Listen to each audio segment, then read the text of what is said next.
It was the winter of 1959, in the remote Ural Mountains of the Soviet Union. The wind screamed across the frozen peaks, and the snow stretched endlessly in every direction. This was one of the coldest and most unforgiving places on Earth. Yet 9 young and experienced hikers decided to begin a journey into this deadly wilderness. They were skilled explorers, confident in their abilities, and determined to complete one of the most difficult winter expeditions of their lives. But none of them knew that this journey would turn into one of the most mysterious and terrifying stories in modern history. Their leader was a 23-year-old engineering student named Igor Dyatlov. He was known among his friends as a disciplined, intelligent, and capable expedition leader. Along with him were 8 other young men and women, all trained hikers from the Ural Polytechnic Institute. Their goal was to reach a distant mountain known as Otorten Mountain. The journey required them to cross deep forests, frozen rivers,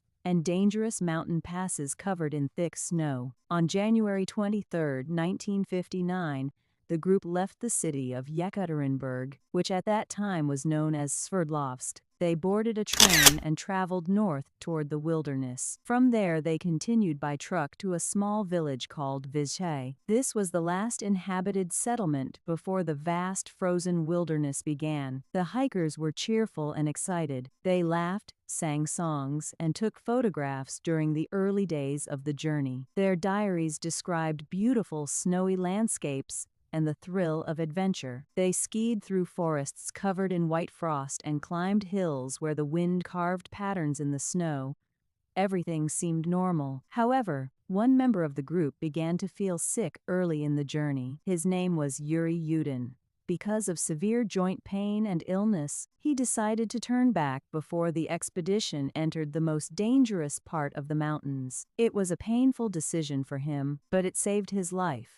He became the only member of the expedition who would return home alive. The remaining 9 hikers continued deeper into the mountains. Their destination lay beyond a mysterious mountain known to the local Mansi people as Kholat Syakhl. The name translated roughly to Mountain of the Dead. It was an ominous name, but the hikers did not take it seriously. For them, it was simply another challenge. On February 1st, the group began climbing the slope of the mountain. A strong snowstorm forced them to stop earlier than planned. Instead of descending into the forest for shelter, they decided to pitch their tent directly on the exposed mountainside. The wind was strong, the temperature was far below freezing, and the visibility was poor. Still, they were experienced hikers and believed they could manage the conditions. They set up their tent on the slope, secured it against the wind, and prepared for the night. According to their last photographs, the hikers seemed calm and relaxed. They ate dinner, wrote notes in their journals, and likely prepared to sleep after a long day of travel. But sometime during that night, something terrifying happened.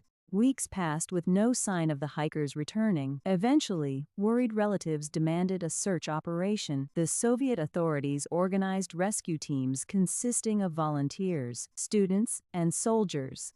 They began searching the mountains in freezing temperatures. After days of searching, the rescuers finally discovered the hikers' tent on the slope of the mountain. But what they found immediately shocked them. The tent was badly damaged. One entire side of it had been cut open from the inside with a knife. It looked as if the hikers had desperately tried to escape as quickly as possible. Even stranger, most of their warm clothes, boots, and equipment were still inside the tent. Outside in the deep snow, the rescuers found footprints. The footprints showed that the hikers had walked away from the tent toward the forest below. Some of the prints barefoot. Others were made by people wearing only socks. It was almost impossible to imagine anyone leaving a warm shelter in the middle of a freezing night without proper clothing. The rescuers followed the tracks nearly 1 mile down the mountain until they reached the edge of a forest. There they discovered the first 2 bodies. They belonged to Yuri Doroshenko and Yuri Krivonischenko. Their bodies were found beneath a large cedar tree. The men were barefoot and wearing almost no clothing. Nearby, investigators noticed the remains of a small fire. Broken branches high up in the tree suggested that one of them may have climbed it, possibly trying to look back toward the tent or searching for danger in the darkness. Not far from them, the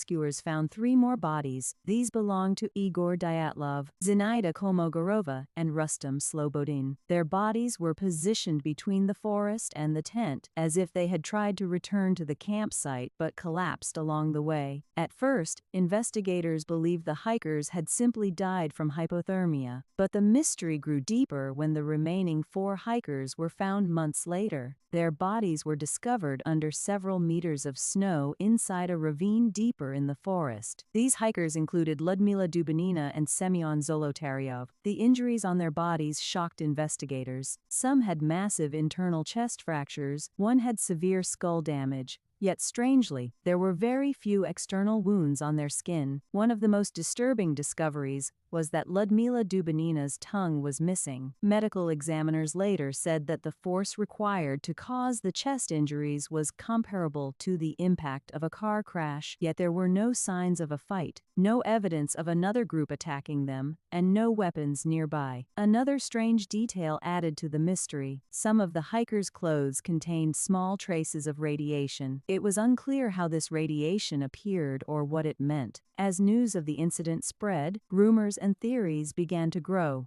Some people believed the hikers had been attacked by a powerful avalanche. Others suspected secret military experiments conducted by the Soviet government in the area. A few witnesses even reported seeing strange glowing orange lights moving across the night sky around the time of the tragedy. Because of these strange details, some people began to believe the hikers may have encountered something unknown, perhaps experimental weapons, or even something not from this world. In the end, the Soviet investigation closed the case with a vague explanation. The official report stated that the hikers died because of a compelling natural force. For decades, the mystery remained unsolved. However, in recent years, scientists reopened the case using modern technology and avalanche simulation models. Their research suggested that a rare type of delayed avalanche may have occurred during the night. The shifting snow could have suddenly pressed against the tent, frightening the hikers